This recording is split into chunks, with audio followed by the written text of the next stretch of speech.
नमस्कार साथियों, स्वागत है आप सभी का एक बार फिर से Kumar Gaurav current affair class notes में। और आप सभी का साथी, आप सभी का सहयोगी एक बार फिर से आप सभी के लेकर हाजिर है Kumar Gaurav current affair class notes. जी हाँ मित्रों, आज की क्लास आपके लिए बहुत ज़्यादा इंपॉर्टेंट है। तो आइए शुरुआत करते हैं 23 जून 2022 के top most important current affair class notes पर, जिन्हें मैं आपको काफ़ी सरल और बहुत ही सुगम माध्यम से आपको समझाने वाला हूँ। एक एक क्वेश्चन को आपको याद कराने वाला हूँ, तो आपको बने रहना है वीडियो के अंत तक, क्योंकि पूरी की पूरी क्लास मैंने बहुत ही शॉर्ट माध्यम से आपके सामने पेश की है, जिसमें आपको सभी ललन टॉप क्वेश्चन और भी बहुत सारी महत्वपूर्ण जानकारियों के साथ साथ अंत में एक बेहतरीन सा क्वेश्चन भी लेकर आया हूँ, जिसका आंसर आपको कमेंट बॉक्स में देना होगा। तो आइए मित्रों, बिना किसी देर के शुरुआत करते हैं पहले क्वेश्चन की। पहला क्वेश्चन हमारा, विश्व संगीत दिवस कब मनाते हैं? तो आप सभी को याद होना चाहिए, विश्व संगीत दिवस 21 जून को मनाया जाता है और इसकी शुरुआत 1981 से फ्रांस में की गई थी।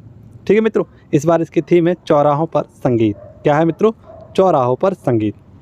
आपको याद होना चाहिए कि 21 जून को ही हम क्या मनाते हैं, विश्व योग दिवस या अंतर्राष्ट्रीय योग दिवस भी मनाते हैं, जिसकी शुरुआत 2015 में की गई थी और यह 2022 में 8वें नंबर का मनाया गया है। ठीक है मित्रों, ये पॉइंट आपको याद रखना है। आपको यहाँ पर याद रखना है, 21 जून तो हर किसी को याद होता है कि इस दिन का होता है बड़ा दिन और छोटा रात होता है, जबकि इसी दिन विश्व संगीत दिवस और विश्व योग दिवस भी मनाया जाता है। अब संगीत की बात आई है तो आपको एक क्वेश्चन याद रखना होगा। 1998 में MS सुब्बलक्ष्मी को यहाँ पर पहली भारतीय महिला संगीतज्ञ हैं जिन्हें भारत रत्न से सम्मानित किया गया था, और ये हैं MS सुब्बलक्ष्मी। काफ़ी भाइयों का ये क्वेश्चन गलत हो जाता है, जबकि लता मंगेशकर को 2001 में दिया गया था और ये सेकंड महिला थी, कौन सी, भारत रत्न प्राप्त करता जो संगीतज्ञ थी। ठीक है, यहाँ पर आपको याद रखना होगा पॉइंट। अगर मैं आपको क्लियर करा दूँ तो 5 महिलाएं ऐसी हैं जिनको भारत रत्न से सम्मानित किया गया है। वो कौन कौन सी महिलाएं हैं? सबसे पहले मैं आपको डेट याद कराऊंगा, 1971, ठीक है, 1980, ठीक है, इसके बाद आपको याद रखना है 1997, एक याद रखना है 1998 और एक डेट आपको रखनी है 2001, ठीक है, यानी 2001। यहाँ पर सबसे पहले जो महिला जिन्हें भारत रत्न सम्मानित किया गया था वे थी इंदिरा गांधी। कौन थी मित्रों? इंदिरा गांधी। इन्हें कब दिया गया था? तो इंदिरा गांधी जी को सबसे पहले 1971 में भारत रत्न से सम्मानित किया गया, इंदिरा गांधी को। ठीक है, इसके बाद 1980 में यानी 1980 में किसे दिया गया था? तो मदर टेरेसा को। ठीक है, 1997 में किसे दिया गया था? तो अरुणा आसफ अली को। इसी के साथ साथ 1998 में किसे दिया गया था? तो पहली महिला संगीतज्ञ जिनका नाम है MS सुब्बलक्ष्मी। और 2001 में तो आपको बताइए किसे दिया गया है? The legend of Lata Mangeshkar, जिनका हाल ही में निधन हो गया था 6 मार्च 2022 को। ठीक है, अब आपको याद रखना है ऑस्कर अवार्ड पाने वाली पहली भारतीय महिला कौन थी? तो ये थी भानु अथैया, और इन्हें गांधी फिल्म की कॉस्ट्यूम डिज़ाइनिंग के लिए प्रथम भारतीय महिला ऑस्कर अवार्ड से सम्मानित की गई थी। गीतकार प्रदीप, एक प्रसिद्ध गीतकार हैं जिनका नाम है प्रदीप, यानी इन्हें प्रदीप नाम के नाम से जाना जाता है, जिनका वास्तविक नाम क्या है? रामचंद्र द्विवेदी। ये काफ़ी बार क्वेश्चन पूछा गया है, तो मैंने आपको यहाँ पर टच करके इस क्वेश्चन को याद कराने की कोशिश की है कि प्रसिद्ध गीतकार जिनका नाम प्रदीप है, इनका वास्तविक नाम क्या है? तो रामचंद्र द्विवेदी। अगला क्वेश्चन आप सभी के सामने है, क्वेश्चन नंबर 2, जूनीत फेस्टिवल। जूनीत फेस्टिवल आपको याद रखना है, काफ़ी इंपॉर्टेंट रहेगा। ये 21 जून को मनाया जाता है, और कहाँ पर मनाया जाता है? तो ये मनाया जाता है अमेरिका में, क्योंकि आप सभी को बताना चाहिए कि अमेरिकी गृह युद्ध कब से कब तक हुआ था? 1861 से 1863 तक। आप सभी को याद होना चाहिए कि ब्रिटेन यानी UK, इंग्लैंड का उपनिवेश कौन रहा था? तो ये अमेरिका रहा था, और इसी के चलते क्या हुआ था? तो 1861 से 1863 तक यहाँ पर गृह युद्ध चलता है, और यहाँ पर दासता का अंत होता है। तो उसी के चक्कर में या उसी के मामले में क्या मनाते हैं? इस जूनीत फेस्टिवल को मनाया जाता है। और दासता का अंत आप सभी को बताया किसने किया था? तो अब्राहम लिंकन। USA की बात करें तो इसकी राजधानी आप सभी को याद होना चाहिए, क्या है? वाशिंगटन DC, जो किस नदी के किनारे बसा हुआ है? तो पोटामैक नदी के किनारे। यहीं पर आपको एक शहर याद रखना है, न्यूयॉर्क शहर। इसी न्यूयॉर्क शहर में आपको पता है क्या है? तो UNO का हेडक्वार्टर है। क्या है मित्रों? UNO का हेडक्वार्टर है, आप सभी को याद रखना चाहिए। USA और कनाडा के मध्य, कौन से मित्रों? USA और कनाडा के मध्य आप सभी को याद होना चाहिए 1949, कौन सा मित्रों? 49 डिग्री पैरेलल लाइन होती है जो बॉर्डर बनाती है, और इसी के साथ साथ 5 ग्रेट लेक्स होती हैं जो बॉर्डर बनाती हैं। ये 5 लेक्स कौन कौन सी हैं? इन 5 लेक्सों के नाम याद रखना। तो आप सभी को याद रखना है, होम्स से याद रख लेना, एक ह्यूरॉन, ठीक है, इसी के साथ साथ आपका याद रखना है मिशिगन, इरी, ओंटेरियो, और एक है आपकी नहर जिसका नाम है सुपीरियर झील। तो ये 5 झीलें हैं जिनका नाम आपको याद रखना है। ठीक है, अगला क्वेश्चन देखते हैं, क्वेश्चन नंबर 3। क्वेश्चन नंबर 3 भी काफ़ी इंपॉर्टेंट है। एक झील है जिसका नाम है खुशब झील। कौन से मित्रों? खुशब झील राष्ट्रीय उद्यान को हाल ही में बायोस्फीयर रिजर्व के नेटवर्क में जोड़ा गया है। कहाँ पर? तो मंगोलिया में। मंगोलिया की राजधानी क्या है? उलन बटोर। ठीक है। मैन एंड बायोस्फीयर प्रोग्राम 1971 के तहत इसे बायो रिजर्व नेटवर्क के लिए घोषित किया गया है। ये कैसी झील है? तो एक मीठे पानी की झील है, आप सभी का रखना है। मंगोलिया की अगर बात करें तो इसकी राजधानी उलन बटोर और यह सेकंड लैंडलॉक्ड कंट्री है। कैसी मित्रों? सेकंड बड़ी लैंडलॉक्ड कंट्री है। पहली कौन सी है? तो पहली आपका रखना है कजाकिस्तान है, जो विश्व की सबसे बड़ी कैसी लैंडलॉक्ड कंट्री है ना। लैंडलॉक का मतलब होता है जिसकी सीमा किसी भी समुद्र से न लगती हो, उसे लैंडलॉक कंट्री या स्थल अवरुद्ध देश कहते हैं। ठीक है। अगला क्वेश्चन आपके सामने काफ़ी इंपॉर्टेंट क्वेश्चन, और इसमें भी आपको कुछ महत्वपूर्ण जानकारी दूंगा, इनको आप नोट डाउन करना। सबसे पहले क्वेश्चन देखते हैं हमारा क्या है। मुख्यमंत्री मातृ शक्ति योजना और एक है पोषण सुधा योजना। इन दोनों ही योजनाओं को स्टार्ट किया गया है गुजरात में। और किसके द्वारा किया गया है? तो पीएम प्रधानमंत्री मोदी जी के द्वारा इसे स्टार्ट किया गया है। सबसे पहले जानते हैं कि मुख्यमंत्री यानी सीएम मातृ शक्ति योजना क्या है।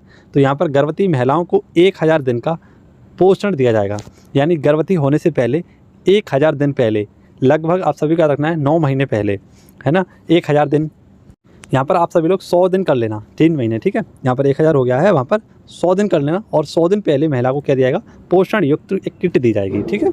ऐसे ही पोषण सुधा योजना, यहाँ पर क्या है? आदिवासी महिलाओं को दिन में एक बार पका हुआ भोजन प्राप्त हो सके, इसके लिए पोषण सुधा योजना स्टार्ट की गई है। ठीक है। कहाँ से? तो गुजरात से। अब आपको पता है ऐसे एक स्टार्ट की गई थी कौशल्य मातृ शक्ति योजना। इसके तहत सेकंड पुत्री के होने पर 5000 रुपये दिए जाएंगे, और ये कहाँ पर स्टार्ट की गई थी? छत्तीसगढ़ में। ऐसे ही मुख्यमंत्री 4 श्रमिक योजना, ये त्रिपुरा सरकार के द्वारा स्टार्ट की गई थी। और मातृ शक्ति योजना उद्यमिता योजना ये कहाँ से स्टार्ट की गई थी? हरियाणा से। और हरियाणा के मुख्यमंत्री कौन है? तो डॉक्टर बिप्लब, माफ़ करना, यहाँ के हैं मनोहर लाल खट्टर, जबकि हाल ही में त्रिपुरा के नए मुख्यमंत्री बने हैं कौन? तो डॉक्टर मानिक साहब। और छत्तीसगढ़ के कौन है? तो आप सभी को याद रखना चाहिए, भूपेश बघेल। कौन है मित्रों? भूपेश बघेल यहाँ के मुख्यमंत्री हैं। अगला क्वेश्चन देखते हैं, और अगले क्वेश्चन में आपको कुछ महत्वपूर्ण अनुसंधानों के नाम बताऊंगा, जिन्हें आपको अपनी कॉपी में हूबहू नोट डाउन करना है और उन अनुसंधानों को रट लेना है, क्योंकि जो हमारे एनटीपीसी के एग्ज़ाम हुए हैं उनमें कहीं ना कहीं एक ना एक अनुसंधान से क्वेश्चन पूछा गया था। आप सभी को भी कमेंट बॉक्स में अपने बताने होंगे कि एनटीपीसी CBT 2 की जो हाल ही में आंसर की जारी की गई है CBT 2 की, उसमें आपके कितना स्कोर आया है, ये पॉइंट आपको कमेंट बॉक्स में बताना होगा। ठीक है। मेरी जो इतने बीच में वीडियो नहीं आ पा रही थी, तो उसका एक प्रमुख कारण यही भी था कि CBT 2 का एग्ज़ाम चल रहा था, और इसके चलते 82 नंबर पर यहाँ पर गाड़ी आकर रुकी है। तो आप सभी लोग भी कमेंट बॉक्स में बताएंगे कि आपका स्कोर क्या रहा है। ठीक है।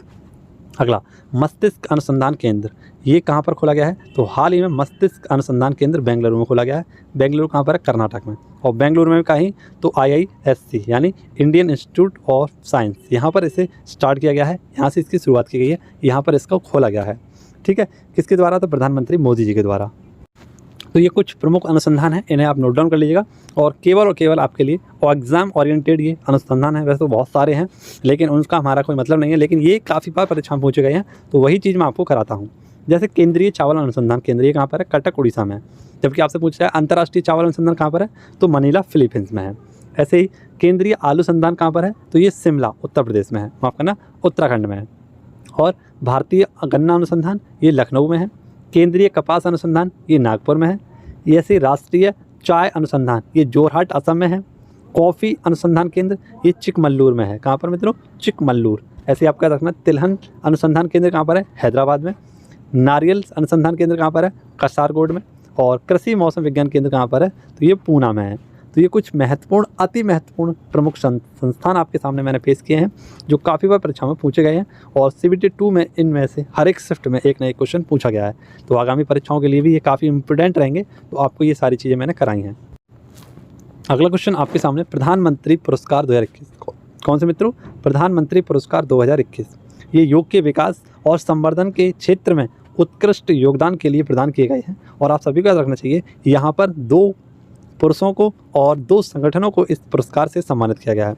अगर 2 पुरुषों की बात करें तो वो हैं भिक्षु शमसेन, ये लेह के हैं, और रॉडिक्स ये ब्राज़ील के हैं। जबकि संगठन की बात करें तो द डिवाइन लाइफ ये ऋषिकेश उत्तराखंड में है, और एक इंग्लैंड की संस्था है, इसे प्रदान किया गया है। ठीक है। इसमें 25 लाख नगद पुरस्कार दिया जाएगा प्रधानमंत्री पुरस्कार के तहत। ठीक है। तो आपको याद रखना है 2 व्यक्ति और 2 संस्थाओं को यह प्रदान किया गया है। दोनों के नाम मैंने मेंशन किए हैं आपके लिए, इन दोनों को नोट डाउन कर लेना। आपने अभी तक इनका रिवीजन नहीं किया है तो रिवीजन कर लेना। ठीक है। अगला क्वेश्चन है क्वेश्चन नंबर 7, अंतर्राष्ट्रीय फुटबॉल इतिहास में संयुक्त 5वें सबसे ज़्यादा गोल करने वाले पहले खिलाड़ी कौन बने हैं? तो यहाँ पर मैं आपको बताऊंगा कि सबसे ज़्यादा गोल करने वाले पहले खिलाड़ी बन गए हैं रोनाल्डो, दूसरे पर अली देई, ये ईरान के हैं, मुख्तार दानी ये मलेशिया के हैं, लियोनेल मेसी ये चौथे नंबर पर हैं और ये अर्जेंटीना के खिलाड़ी हैं, और पाँचवें नंबर पर आए हैं भारत के सुनील छेत्री। कौन है मित्रों? सुनील छेत्री, और ये पाँचवें स्थान पर हैं जिन्होंने संयुक्त पाँचवें सबसे ज़्यादा गोल करने वाले खिलाड़ी का नाम दर्ज किया है भारत की ओर से। ठीक है, तो ये पॉइंट आप याद रखना, कहीं ना कहीं ये क्वेश्चन आपसे पूछा जाएगा, क्योंकि चर्चा का विषय बना हुआ है फीफा वर्ल्ड कप 2022। ये कहाँ पर होगा? फीफा वर्ल्ड कप 2022 कतर दोहा में। जबकि आपसे पूछा है कि 2026 का कहाँ पर होगा, क्योंकि हाल ही में इसकी भी डेट अनाउंस कर दी गई थी, और ये कहाँ पर होगा? तो यूएसए, कनाडा और मैक्सिको। अब आपको यहाँ पर तीनों चीज़ दिख रही है लाइन से, यूएसए, कनाडा, मैक्सिको, है ना। तो देखिए मित्रों, यहाँ पर आप कर लीजिए कनाडा, ठीक है, सबसे पहले कर लेंगे कनाडा और यूएसए। तो कनाडा और यूएसए के मध्य क्या क्या है आपको क्या रखना है? तो मैंने अभी आपको बताया था, एक तो हमारी 49 डिग्री है ना चैनल है, माफ़ करना 49 डिग्री पैरेलल लाइन है, और यहाँ पर 5 ग्रेट लेक्स हैं। ऐसे अगर आपसे पूछा है कि यूएसए और मैक्सिको के बीच क्या है, तो यहाँ पर आपका रखना है रियो ग्रांडी नदी। कौन सी मित्रों? रियो ग्रांडी नदी। तो ये बॉर्डर बनाती है किसके? यूएसए और मैक्सिको के बीच में, जबकि यूएसए और कनाडा के बीच में 49 डिग्री पैरेलल लाइन और 5 ग्रेट लेक्स हैं। ठीक है, अगला क्वेश्चन आपके सामने क्वेश्चन नंबर 8 है, दुनिया का सबसे बड़ा पौधा खोजा गया। तो हाल ही में दुनिया का सबसे बड़ा पौधा खोजा गया है जिसका नाम है पॉसिडोनिया ऑस्ट्रेलिया। ये कहाँ पर? तो ऑस्ट्रेलिया के तट के पास इसे खोजा गया है। एक समुद्री घास है, ठीक है, समुद्री घास के तौर पर इसे समझा जा सकता है, जिसका नाम है पॉसिडोनिया ऑस्ट्रेलिया। सबसे बड़े फूल की बात करें तो ये कौन सी है? रेफ्लेसिया। और सबसे छोटे फूल की बात करें तो ये है बुल्फिया। ऐसे ही होलोपैथ क्या होता है? तो जो लवड़ी जल होता है इसमें पौधे उगते हैं उसे कहते हैं हेलोफेथ। जबकि जीरोफेथ क्या होता है? तो ऐसे पौधे जहाँ पर मनुस्तर होता है, यानी यहाँ पर पौधे उगते हैं यहाँ पर मनुस्तर होता है, उसे क्या कहते हैं? जीरोफेथ। ठीक है, क्वेश्चन नंबर 9 है आपके सामने, और क्वेश्चन नंबर 9 में आपसे पूछा गया है संयुक्त संकल्प। ये क्या है? संयुक्त संकल्प ये 2019 में स्टार्ट किया गया था, लेकिन चर्चा का विषय इसलिए बना हुआ है क्योंकि ये तीसरी बार इसे शुरू किया गया है, और इसमें भारत की तरफ से भाग किसने लिया है? तो आईएनएस तलवार ने। इसके तहत क्या होगा? तो खाड़ी क्षेत्रों में भारतीय नौसेना की मजबूती की उपस्थिति दर्ज हो सके, इसके लिए ऑपरेशन संकल्प 2019 में स्टार्ट किया गया था। अगला क्वेश्चन आपके सामने क्वेश्चन नंबर 10 है, राष्ट्रपति चुनाव 2022 के लिए सत्ताधारी भाजपा के नेतृत्व वाली किस महिला को एनडीए उम्मीदवार घोषित किया गया है? तो ये हैं कौन मित्रों? द्रौपदी मुर्मू। ये झारखंड की पूर्व राज्यपाल हैं जो 2015 से 2021 तक की यहाँ की राज्यपाल रही थी। इनका जन्म कहाँ पर हुआ था? तो उड़ीसा में। कहाँ पर हुआ था मित्रों? उड़ीसा में। ये पहली महिला आदिवासी राष्ट्रपति होंगी अगर ये राष्ट्रपति बनती हैं। ठीक है, तो काफ़ी गर्व की बात है भारत के लिए और सभी आदिवासी जनजातियों के लिए कि उनके बीच से एक महिला राष्ट्रपति बनने वाली है, और ये भारत के लिए काफ़ी बड़ी बात होगी। ठीक है मित्रों, ये आपको याद रखना है। द्रौपदी मुर्मू कहाँ से? तो झारखंड से राज्यपाल हैं, और अब राष्ट्रपति उम्मीदवार बनने की 99.9% क्या हो चुकी हैं? दावेदार हो चुकी हैं। अगला क्वेश्चन आपको याद रखना है, राष्ट्रपति से याद रखना है, इसी मैंने मेंशन किया है, कोलंबिया के राष्ट्रपति। तो कोलंबिया के राष्ट्रपति हाल ही में कौन बने हैं? Gustavo petro. कौन मित्र हैं मित्रों? Gustavo petro. आपको याद होना चाहिए कोलंबिया की राजधानी क्या है? बोगाटो। क्या है मित्रों?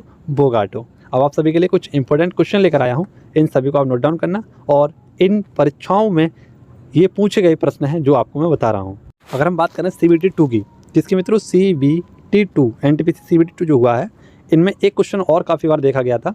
इस क्वेश्चन को अगर मैं देखूं और आपको बताऊं तो यहाँ से एक क्वेश्चन बना था, प्राचीन नाम आधुनिक नाम। किसके नाम? तो जो आपको पता है हमारी नदियाँ थीं, प्राचीन नदियाँ, उनके नए नाम क्या हैं? ये क्वेश्चन काफ़ी बार पूछा गया था। जैसे गोमती नदी, इसका आधुनिक नाम है गोमल। अस्किनी नदी, ये चिनाब नदी है ना, प्राचीन नाम इसका क्या था? अस्किनी, जबकि आधुनिक नाम क्या है? चिनाब।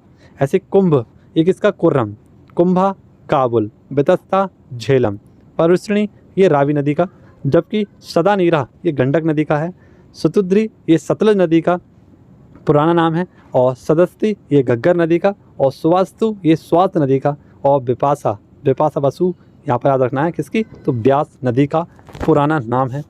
इससे भी एक नया क्वेश्चन आपका पूछा गया था, तो ये चीज़ भी क्लियर हुई है। ये सभी वो नदियाँ हैं जो पूछी गई हैं। लगभग 4 क्वेश्चन यहाँ पर आपको देखे गए हैं, हर शिफ्ट में एक क्वेश्चन पूछा गया है। ठीक है मित्रों, तो ये काफ़ी इंपॉर्टेंट रहेगा आपके लिए अगर आप आगामी किसी भी परीक्षा की तैयारी कर रहे हैं। तो मैंने देखा है कि कहाँ से कैसे क्वेश्चन बन रहे हैं, हर शिफ्ट का मैंने क्वेश्चन आंसर की चेक की है, और आप सभी के सामने ये क्वेश्चन मैंने रखे हैं। ठीक है मित्रों, तो आइए आज का सवाल देखते हैं जिसका आंसर आपको कमेंट बॉक्स में देना होगा।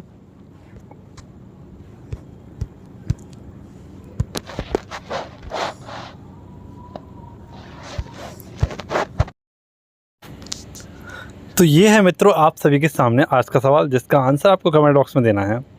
पूछा गया है, नमक और बालू के मिश्रण को अलग किया जा सकता है, छानकर, तलकर, पानी में घोलकर, सुखाकर।